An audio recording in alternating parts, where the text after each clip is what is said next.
Yo guys, this is Reinhardt, it's your favorite Russian talking, and this is gonna be the video about why I have hopes for Unholy Decays. Fuck yeah. So in this video, I basically kind of sit down and I thought about it from just a developer perspective. Where is our damage moving to and how it's gonna be constructed? So I have a bunch of cool, good news for you, my friends. Very good news, my friends. So with that said, we're gonna go through exactly what makes Unholy so great in Legion and why it makes so poopy in the Worlds of Draenor. With that said, there's a few objections that we're gonna handle as well. But first of all, I would like to wish everybody Happy New Year. May all the wishes that you guys made, may all the goals and resolutions you guys made come true. Me personally, I made a resolution goal for in the next 3 months to lose 30 pounds of fat and gain 15 pounds of muscle. It's a very ambitious goal. Let's see how it's gonna work. I'm gonna make a group. It's called Nerds Get Fit between me and a couple of my buddies. But if you guys want to join on that, let me know. Shoot me email in the down below. It's gonna be a small group of people just sharing their experiences and their success stories, just to keep motivation going.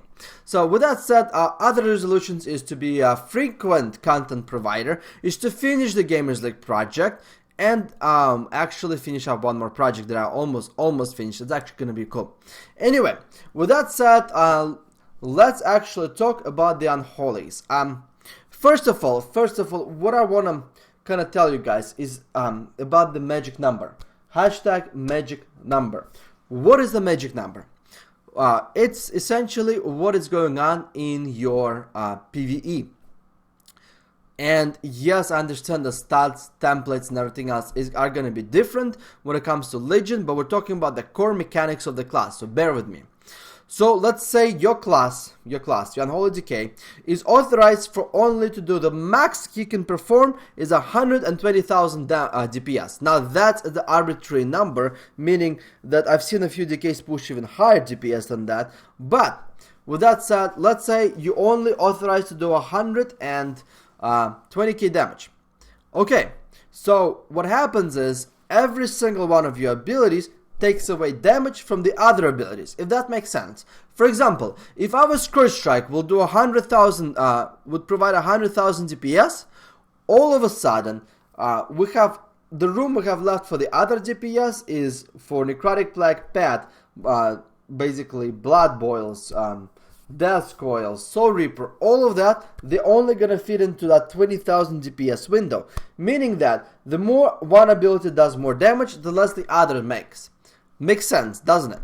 Okay, so now that we got that out of the way, let me explain you what exactly is suckish about the Unholy. Well, first of all, Fester Blight is the best, one of the best specs out there.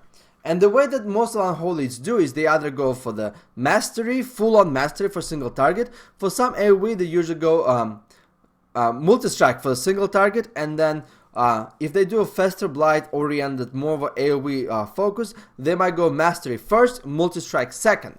Now Multi-Strike is gonna be taken out of the game, and all I can say is fucking good riddance, okay? If only they would treat Obamacare like Multi-Strike, right? So with that said, what is going on with the Multi-Strike? Why is it so fucking garbage? It's because it is half the effectiveness of a Multi-Strike in PvP versus PvE. And when that happens, when literally that happens, and then the stat gets halved, the classes that evolved around it suck severely in PvP versus PvE.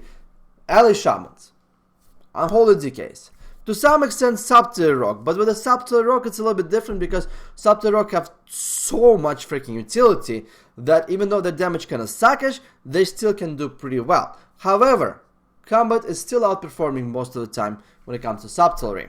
Don't believe me? Look at the actual BlizzCon tournament. The reason why people go actually Combat Rogues against Subtlery is because they want to be able to kill Turbocliff, and it's really hard to kill a Turbocliff with the Subtlery because it just doesn't do enough damage. Again, damage is everywhere. So now let's take a look and see. So first of all, we're looking at the Necrotic Plague. Necrotic Plague is number 1 DPS. For this guy, it's 27.8%. For this guy, it's 29.2%. Literally, over a quarter of our DPS comes from Necrotic Plague. However, the reason why Necrotic Plague is great concept but failed design is simple because it doesn't work like you want it to be. In PvE, for me to keep that the stacks of Necrotic Plague, the 15 stacks, is very easy. I open up with Unholy Blight and I do 2 Festering Strikes in a row. All of a sudden, boom, at 44 seconds. In PvE, however, Necrotic Plague only lasts 24 seconds instead of 30. So if we just apply Necrotic Plague without reapplying the disease back, max stacks is gonna get up to is 12 stacks, which sucks. It doesn't even get to full stacks unless we babysit it. Now then when we do 1 Festering Strike, okay, the Necrotic Plague gets up to 30 seconds. But it takes 1 global to do a Festering Strike, so in that sense, you apply 24-second disease.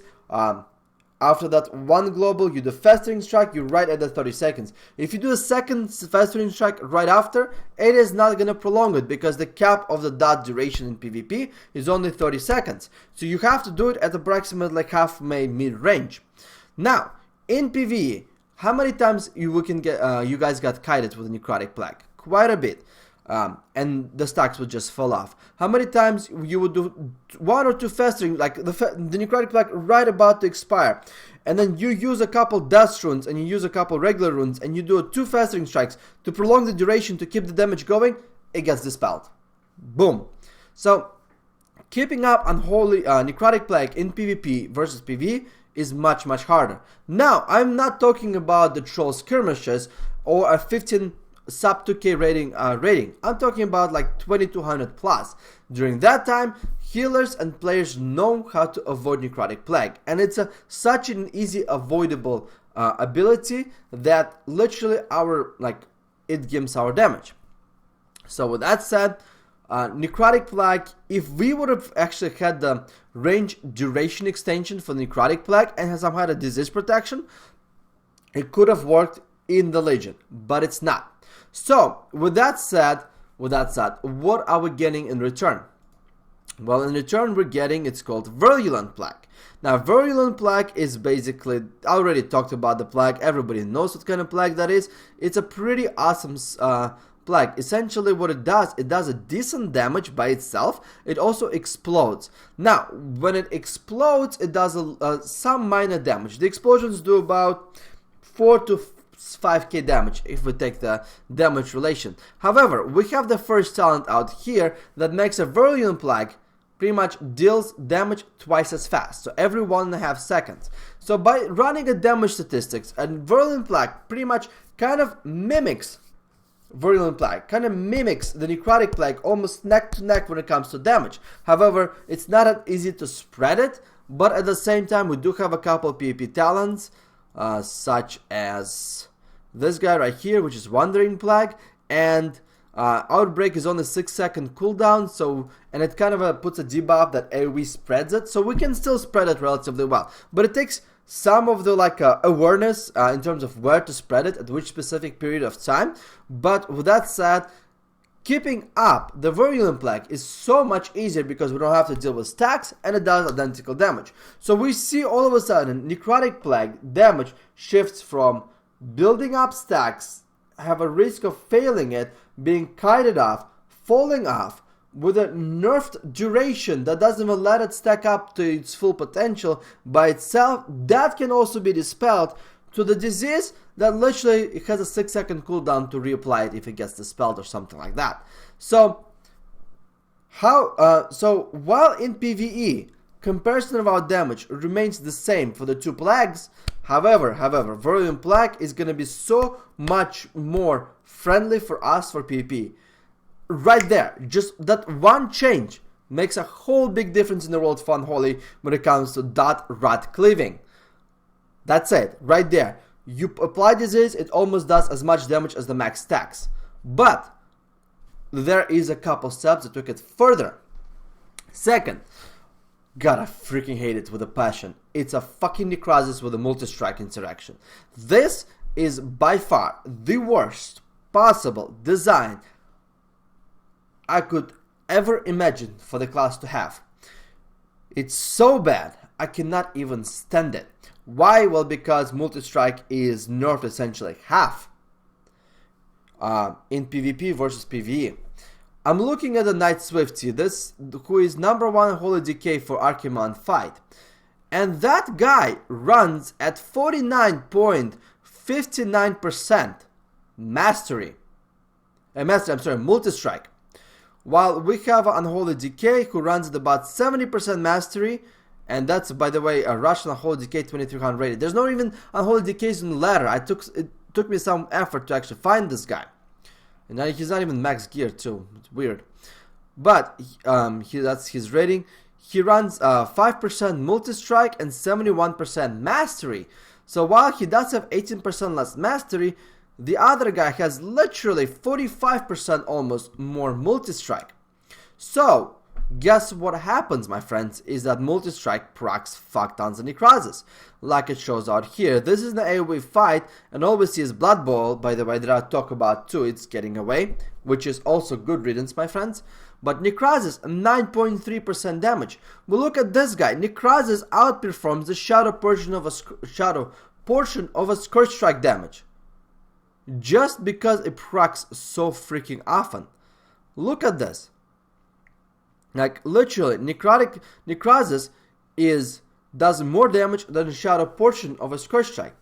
So when necrozes and multi-strikes are gone, there's a gap of a DPS rotation, gap of the damage, they need to fill back up. Because if Unholy DPS is to stay the same, but the mechanics of the class change, what happens is you need to somehow compromise for stuff that they're changing.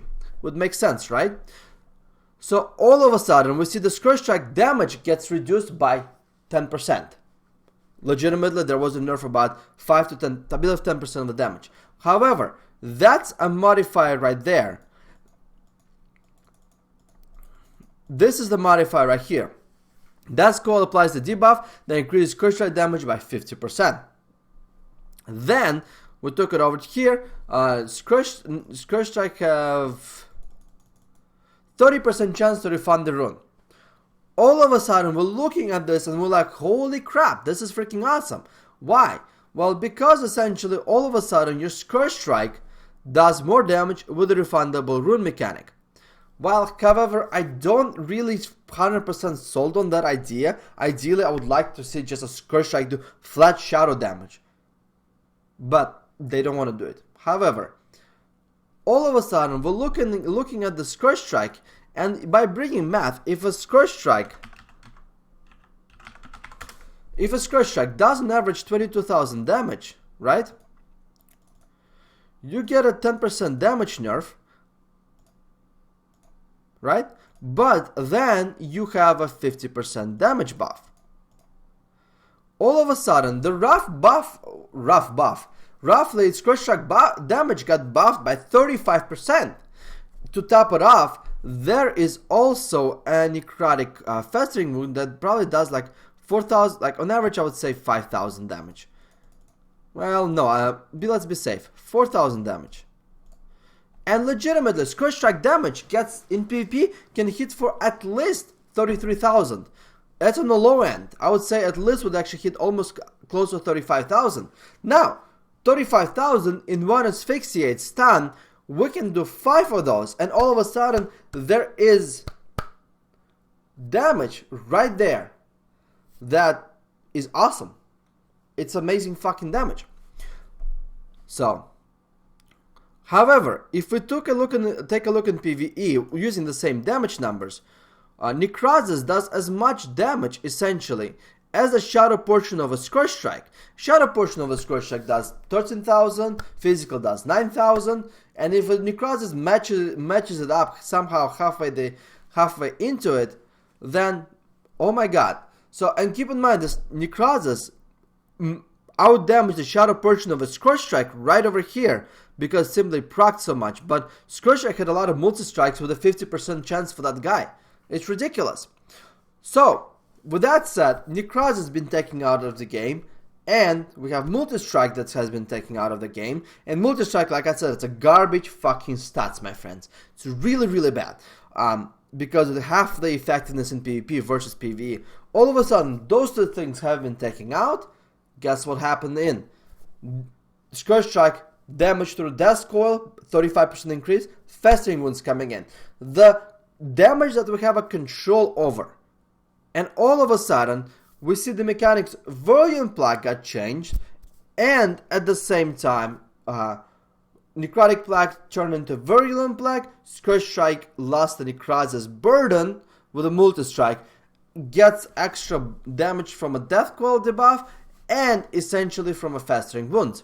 Those two big changes already, if they would have happened right now on VOD, Unholy would provide so much more pressure. It's fucking unbelievable.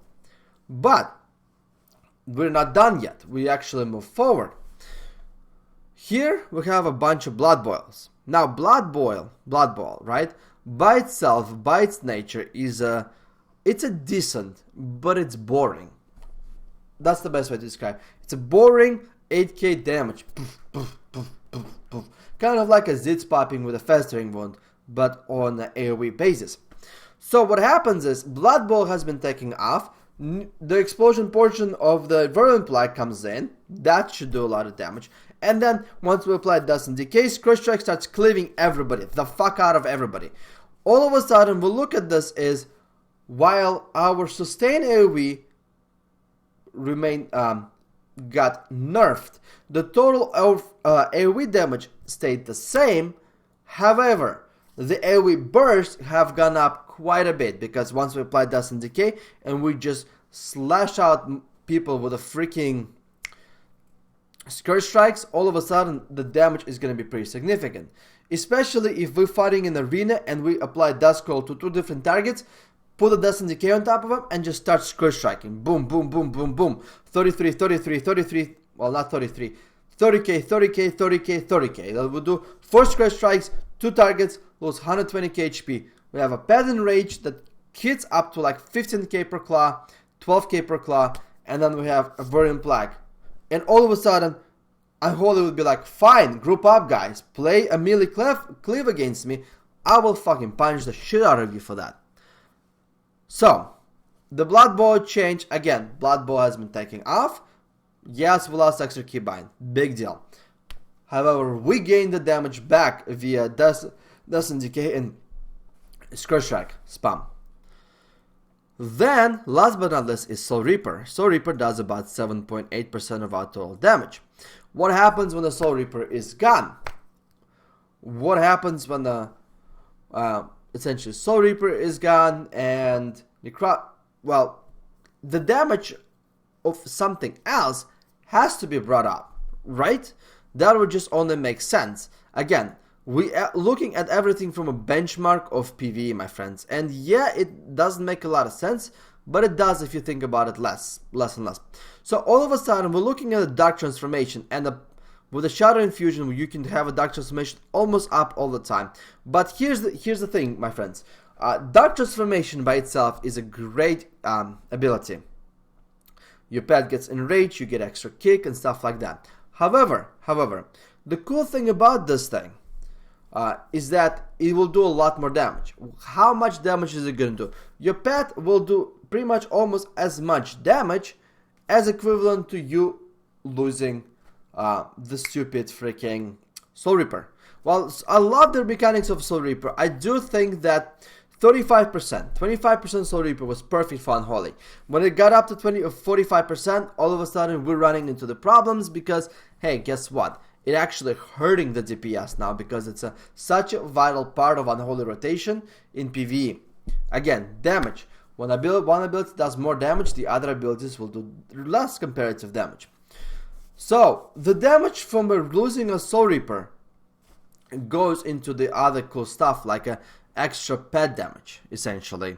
And losing Multi-Strike and Multi-Strike damage and kind of necrosis and all the other shit, guess what? Goes into the other stuff. Stuff like Shadow Infusion, stuff like Sludge Belcher, stuff like Pestilence Wounds.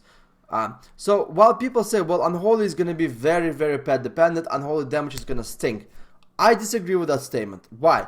Because unless you spec into the pet will do decent damage, but fully spec, oh my god, it does a lot of damage. However, the biggest thing is the damage transformation. By losing that 50% of the multi-strike that we had, that was basically holding Unholy back and made the stats almost useless in PvP, by losing all of that, by losing Necrosis, by losing Soul Reaper, by losing Blood Boil, we got a new mechanics that gives us more control of our damage. And some of our damage isn't controlled via pet, but it's fine, because the core identity of the class is back, motherfuckers. The fucking rat that Unholy brought via Virulent Plague is gonna be really good. At least now it looks very good. We lost Necrotic Plague. Well, boo-hoo, it's fine that we lost it. However, we gained something amazing back, which is Virulent Plague, that does identical damage but doesn't require so much babysitting. Okay? I want to play Unholy Decade, that is a disease, a part of my rotation. I don't want to base myself only around one disease, keeping up the stacks and praying to God that I'm not going to get kited or it's not going to get dispelled. So that's the thoughts. By the way, Sludge Belch is supposed to have a grip. Awesome. We're gonna do more theory crafting. I'm gonna do way more freaking pressure masters and all the other shit. And the pressure masters I'm gonna do is something that has never been done before. Not only I'm gonna go through basics to advanced shit, I'm also gonna touch base against how to counter every single healer, every single class is Unholy coming into the Legion. I am super excited about that. I don't know about you guys, but I think it's pretty awesome. Now, hopefully, once you guys kind of get a idea of what is going on in my head, how I see the damage shift, you see what I'm talking about. Yes, the custom templates could have helped Unholy in VOD, but if the design of Unholy stayed the same from VOD to Legion, the class would have been broken and segmented and fucking boring. So what they did instead is they reworked the class completely, and I think it's pretty awesome. So with that said, guys, thanks a lot for watching the video, my friends. I appreciate you coming in. It's a 21-minute video. I didn't even expect it to be this long, but nevertheless, I love you guys. До свидания.